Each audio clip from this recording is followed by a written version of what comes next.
ఒక లేడీ తను అనుకున్నది సాధించాలి అంటే, తను ఒక నిర్ణయం తీసుకున్న దానికి కట్టుబడి ఉండాలి అంటే, తన సంకల్పము, తన పాజిటివ్ దృక్కోణము, ఎలాంటి పరిస్థితులు ఉన్నప్పటికీ కూడా తనకు అనుకూలంగా మార్చుకోవడం, తను అనుకున్న దాన్ని భయం లేకుండా ధైర్య సాహసాలతో చేయడం అనేది లేడీకే సొంతం అని నేనంట.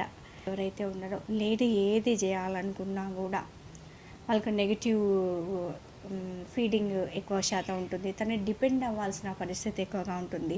వీటన్నింటికీ చెక్ పెడుతూ ఇది నేను చెప్పిన దాన్ని మీరు విన్న తర్వాత మీకు ఒక క్లారిటీ రావాలనేది, మీ జీవితంలో మీరు ఒక సరైన నిర్ణయాలు తీసుకునే గట్స్ను మీరు పెంచుకోవడానికి, మీ కుటుంబాన్ని మీరు ఇన్స్పిరేషన్గా చూపించడానికి, నిలబెట్టడానికి ఇది చాలా యూటిలైజ్ అవుతుందని చెప్పేసి అనుకుంటున్నాను.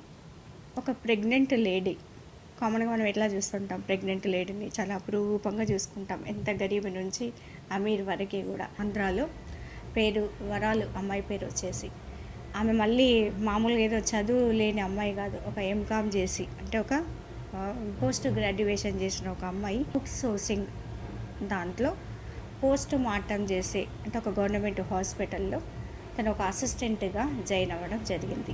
దాంతో అక్కడ ఉన్న తనపై డాక్టర్ ఎవరైతే ఉన్నారో తను, నువ్వు కూడా పోస్ట్ మార్టం చేయాలి అమ్మా, లేకపోతే నువ్వు రిజైన్ చేసి వెళ్ళిపోవాలి. ఫస్ట్ టైం పోస్ట్ మార్టం చేయాల్సి వచ్చింది. ఇంకా ధైర్యాన్ని పుంజుకొని పోస్ట్ మార్టం చేసింది. చేసే ప్రొసీజర్లో ఈ తలను పగలగొట్టడం, ఆర్గాన్స్ అన్నీ బయటకు తీయడం, ఒక్కొక్క ఆర్గాన్ని ఆ ప్రొసీజర్ ఏదైతే ఉంటుందో ఇట్లా షేక్ అవుతూ భయంతో ఏడుస్తూ, కన్నీళ్ళు వస్తున్నాయి, ఇట్లా ఏడుస్తూ పోస్ట్ మార్టం కంప్లీట్ చేయడం జరిగింది. దాని తర్వాత ఒక 2 days వరకు కూడా నిద్ర అనేది లేదు ఆమెకు. ఎందుకంటే ఆ ప్రొసీజర్ అంతా మనకు సినిమా ఎట్లా కనపడుతూ ఉంటుందో అట్లా తన కళ్ళల్లో కనపడుతుంది, కళ్ళు ఇట్లా మూసుకుంటేనే కనబడుతూ ఉందన్నమాట.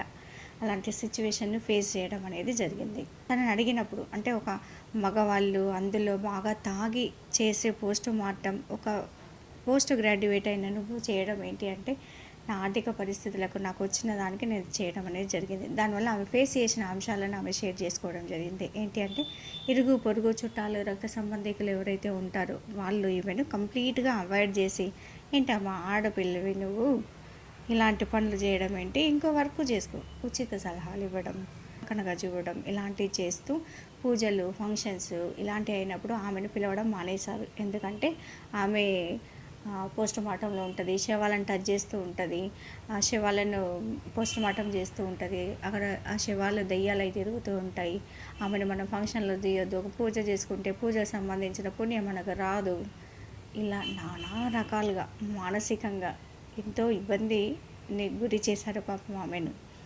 ఆమె శవాలను మించిన భయంకరమైన ఏంటంటే మనుషులు బాధించే విషయాలే అని చెప్పేసి ఆమె షేర్ చేసుకోవడం జరిగింది.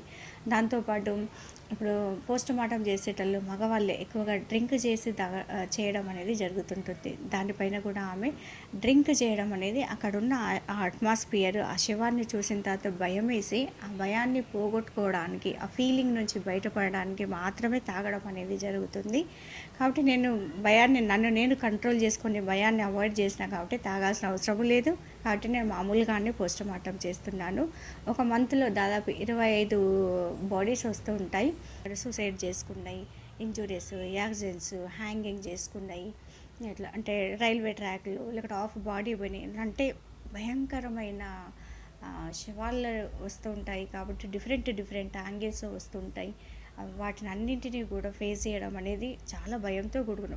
మొదట్లో అందరు ఆడపిల్లలాగానే నేను కూడా బయటికి చీకట్లో బయటికి వెళ్ళాలంటే కూడా భయపడే నేను ధైర్యం చేసుకుని ఇలాంటి పోస్ట్ మార్టం చేయడం అనేది జరిగింది అని చెప్పేసి ఆమె షేర్ చేసుకోవడం జరిగింది.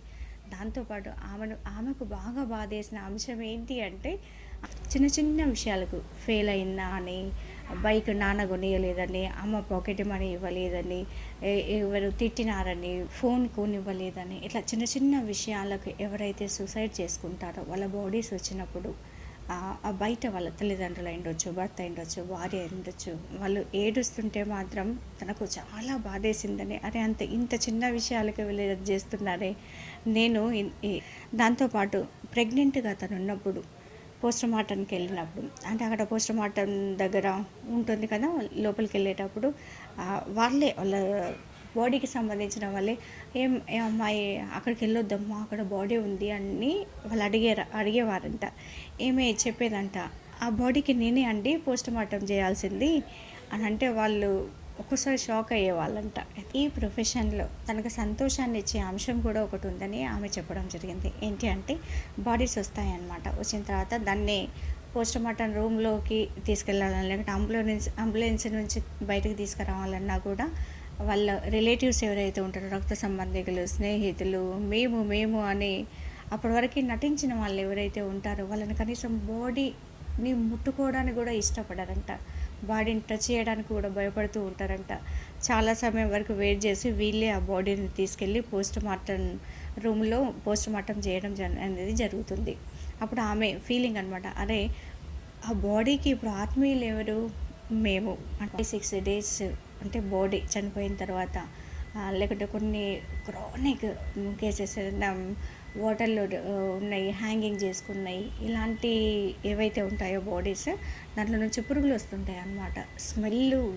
ఆ స్మెల్ ఒక 3, 4 డేస్ వరకు కూడా స్టమక్‌లో నుంచి వచ్చినట్టు అనిపిస్తుంటుందన్నమాట వాళ్ళకి. ఆమె అలా షేర్ చేసుకుంటుంది. అలాంటివి చూసినప్పుడు అంటే బాడీ షేప్స్ అన్నీ మారిపోతూ ఉంటాయి. ఘోరమైన స్మెల్ వస్తూ ఉంటుంది.